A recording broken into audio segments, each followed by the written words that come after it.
Avez-vous déjà ressenti que vous étiez trop insignifiant, trop effrayé pour accomplir une œuvre grandiose? Il fut un temps où le peuple de Dieu, les Israélites, étaient submergés par la peur, une terreur profonde qui paralysait leur cœur. Leur demeure n'était plus que ruine fumante. Leur subsistance était systématiquement pillée. Leurs ennemis, les cruels Madianites, étaient omniprésents, patrouillant chaque colline et chaque vallée. Le peuple errait sans chef, sans guerrier capable de les défendre, sans la moindre étincelle d'espérance. Mais Dieu, dans sa sagesse infinie, avait déjà ourdi un plan. Il jeta son dévolu sur un homme nommé Gédéon. Un homme qui ne se percevait ni comme fort, ni comme courageux. Un individu qui se considérait comme le plus petit, le moins influent de sa famille, issu d'un clan déjà modeste. Pourtant, Dieu voyait en Gédéon une force intérieure colossale, une puissance que Gédéon lui-même ignorait. Voici le récit palpitant de la manière dont le Tout-Puissant transforma un agriculteur apeuré en un guerrier intrépide, capable de tenir tête à l'adversité. Le peuple d'Israël, chassé de ses foyers, se terrait non pas dans des maisons, mais dans des grottes taillées à même les falaises abruptes des montagnes. Ils étaient épuisés, affamés, et leur âme était rongée par la crainte. Ils avaient autrefois vécu libres, cultivant de vastes champs de blé et d'orge. Mais ce temps était révolu, désormais, ils fuyaient sans cesse, se dissimulant des hordes madianites. Les Madianites étaient d'une cruauté sans nom. À chaque fois qu'Israël semait et récoltait, les Madianites fondaient sur eux pour s'emparer de la moisson. Chaque fois que le bétail était engraissé, ils venaient le dérober. Il ne restait rien, sinon la poussière et le désespoir. Les Israélites se sentaient impuissants, abandonnés à leur sort funeste. C'est ainsi que le peuple de Dieu fit la seule chose qui lui restait, il implora le ciel. Viens à notre aide. De grâce, ne nous oublie pas. Mais une vérité amère devait être reconnue. Cette souffrance n'était pas fortuite. Le peuple s'était détourné de son Créateur. Il l'avait oublié. Ils avaient adoré d'autres divinités, des idoles mensongères. Dieu les laissait faire face aux conséquences de leur choix, non pour les anéantir, mais pour les inciter à revenir à lui, à la source de leur salut. Et maintenant, après cette longue année d'oppression et de misère, Dieu était prêt à répondre à leur appel désespéré. Sa réponse, cependant, allait arriver de la façon la plus inattendue, à travers un homme discret, se cachant, tout comme les autres. Mais Dieu l'avait repéré, et il était sur le point de lui parler. Les Israélites étaient toujours dissimulés, toujours tremblants. Mais Dieu, lui, ne les avait pas oubliés. Il leur envoya un messager, un prophète porteur d'une parole directe de l'Éternel. Voici ce que déclare l'Éternel, le Dieu d'Israël, je vous ai fait monter hors du pays d'Égypte. Je vous ai délivré de l'esclavage, vous ai arraché des mains des Égyptiens et de tous ceux qui vous opprimaient. J'ai chassé vos ennemis devant vous et je vous ai donné ce pays. Et je vous avais dit, vous n'adorerez pas les dieux des Amoréens, sur la terre desquels vous habitez. Mais vous n'avez pas écouté ma voix. Le peuple se remémora alors. Ils se souvinrent des histoires racontées par leurs ancêtres, des miracles spectaculaires, des victoires éclatantes que Dieu avait remportées, et de ses promesses immuables. Dieu ne les punissait pas par cruauté. Il désirait ardemment qu'ils reviennent à lui, qu'ils se rappellent qui il était, un sauveur, un père, le roi véritable. Dieu rallumait la flamme dans leurs cœurs affligés. Et maintenant, il allait susciter un guide pour les mener. Non pas un guerrier bardé de fer et armé d'une épée, mais un homme qui se tairait encore. Un homme nommé Gédéon. Dieu avait entendu leurs suppliques et il était prêt à y répondre, dans le secret et le silence. Un jeune homme travaillait seul, loin des regards. C'était Gédéon. Il n'était ni soldat, ni meneur d'hommes. Il s'efforçait simplement de battre son blé en cachette, pour nourrir sa famille sans être vu par les pillards. C'est alors que l'ange de l'Éternel apparut, enveloppé d'une lumière soudaine, et s'adressa à lui avec une autorité troublante. L'Éternel est avec toi, vaillant héros. Gédéon, confus et méfiant, répondit, pardonne-moi, mon Seigneur. Mais si l'Éternel est réellement avec nous, pourquoi tout cela nous est-il arrivé? Où sont passés les prodiges dont nos aïeux nous parlaient? N'est-ce pas Dieu qui nous a tirés d'Égypte? Mais aujourd'hui, l'Éternel nous a rejetés et nous a livrés sans défense entre les mains de Madian. La réponse divine fut percutante, remettant Gédéon face à sa propre force potentielle. Va avec la force que tu as en toi, et délivre Israël de la main de Madian. N'est-ce pas moi qui t'envoie? Gédéon, écrasé par le poids de cette mission, protesta, mais, Seigneur, comment pourrais-je sauver Israël? Mon clan est le plus faible de toute la tribu de Manassé, et moi, je suis le plus insignifiant dans la maison de mon père. La promesse de Dieu fut claire et irrévocable, je serai avec toi, et tu frapperas les Madianites comme s'il n'était qu'un seul homme. Gédéon était assailli par les questions, le doute lancinant et la peur tenace. Pourtant, Dieu l'avait choisi. Et Dieu ne sélectionne jamais les plus forts, il donne la force à ceux qu'il choisit, Juge 6h12. Quelque chose de profond s'éveilla en Gédéon. Était-ce vraiment Dieu qui venait de lui parler? Il lui fallait une certitude absolue. Il demanda un signe irréfutable. Il prépara une offrande, non pas seulement pour la nourriture, mais comme un témoignage de sa confiance fragile.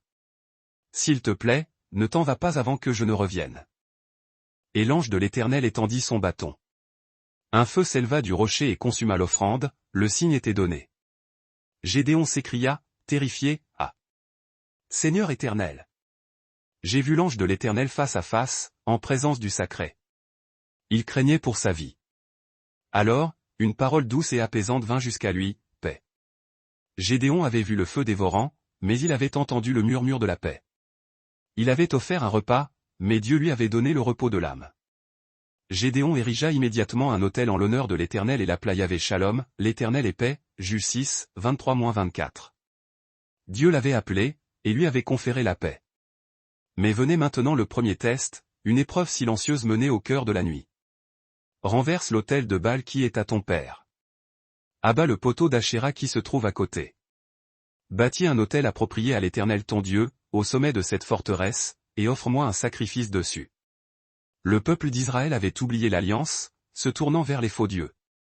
Et Dieu allait commencer sa délivrance en démolissant ce mensonge idolâtre. Ils vont nous tuer s'ils le découvrent. Nous faisons cela pour l'Éternel, répondit Gédéon.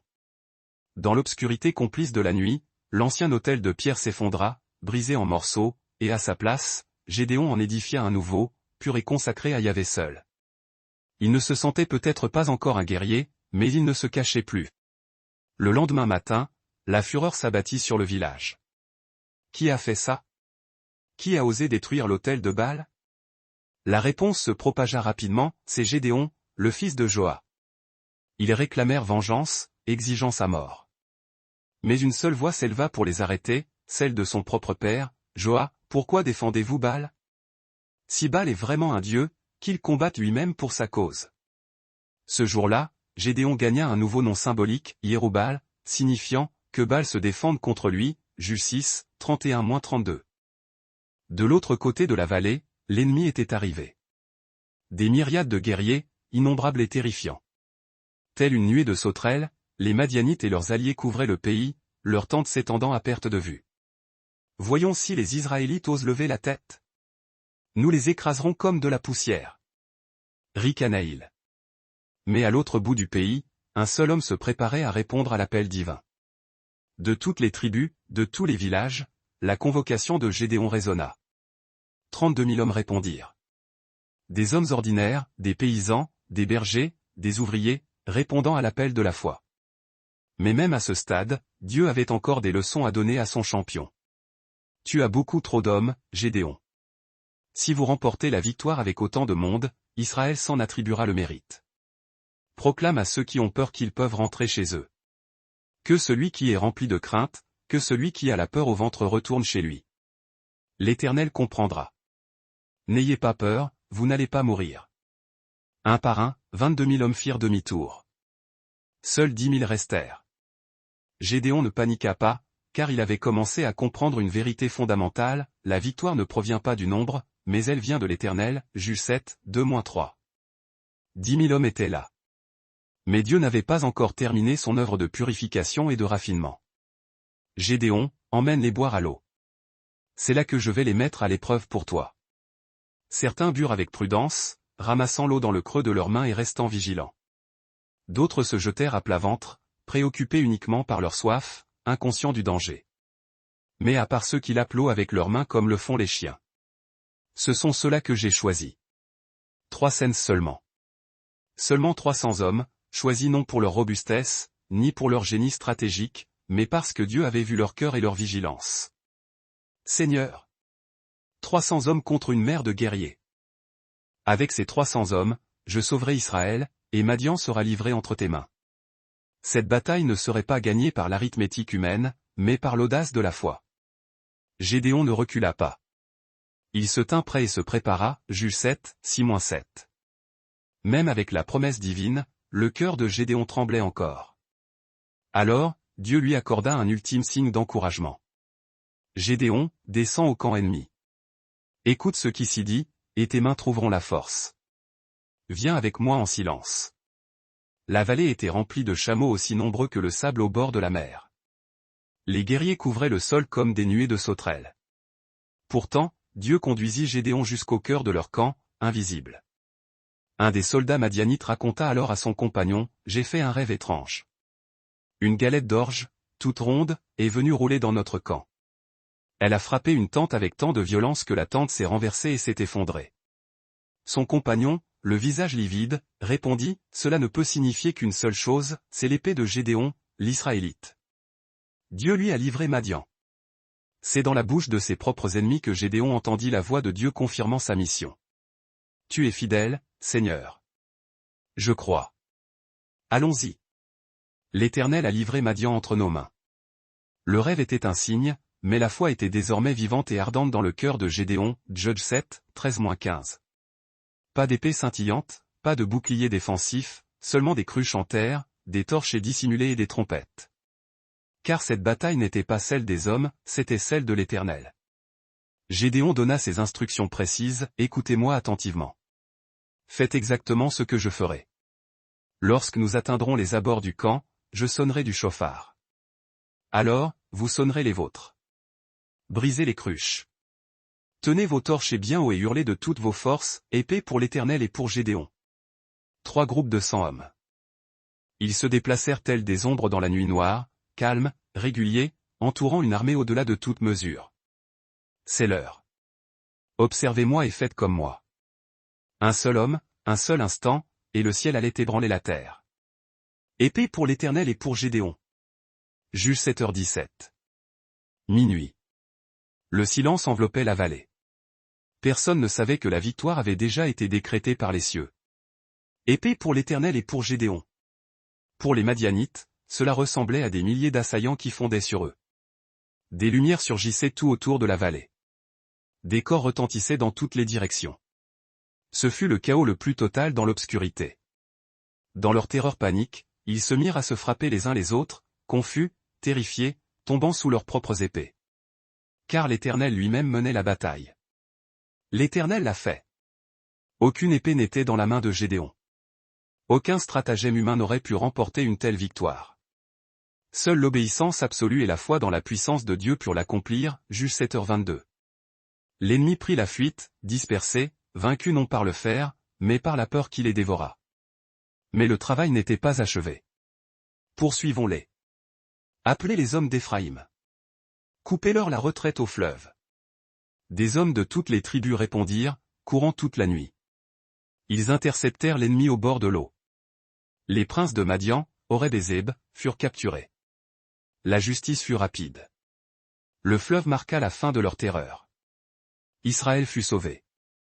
Non par le nombre, non par la force musculaire, mais par la confiance inébranlable dans le Dieu qui appelle les faibles et les rend puissants, Juge 7h25. L'ennemi avait disparu. La paix était revenue sur la terre et le peuple, reconnaissant, vint à Gédéon. Gédéon, tu nous as sauvés. Règne sur nous, toi et tes fils après toi. Sois notre roi. Non, je ne régnerai pas sur vous. Mon fils ne régnera pas sur vous non plus. L'Éternel est votre seul roi. Gédéon refusa la couronne.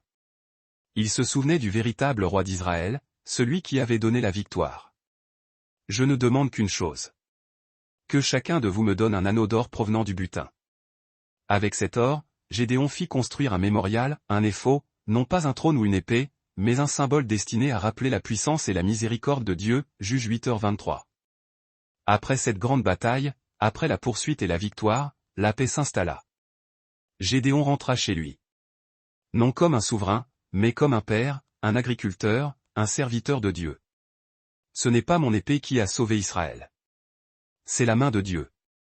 N'oubliez jamais qui nous a donné cette terre, cette paix. Aussi longtemps que Gédéon vécut, le peuple se souvint de l'Éternel.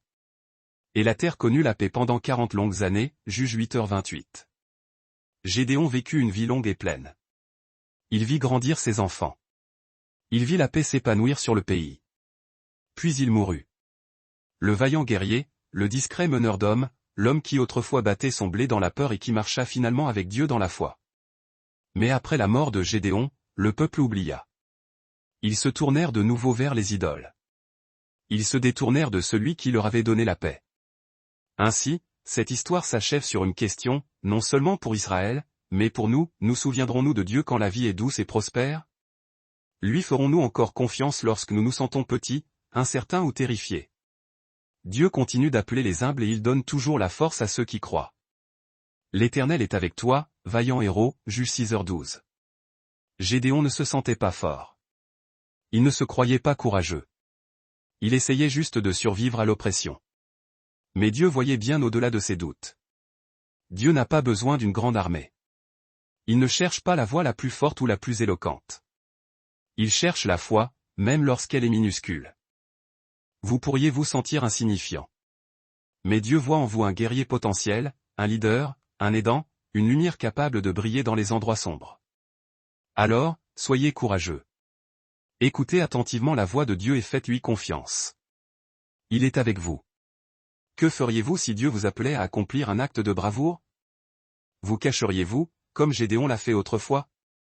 Ou prendriez-vous une profonde respiration et lui feriez-vous confiance, coûte que coûte? Si cette histoire vous a aidé à comprendre comment Dieu utilise des gens ordinaires pour accomplir des choses extraordinaires, partagez-la avec quelqu'un qui a besoin d'un peu de courage aujourd'hui. Aimez, partagez, abonnez-vous pour plus de récits bibliques qui illustrent comment Dieu agit à travers vous. Car qui sait, le prochain vaillant héros que Dieu appelle pourrait bien être vous.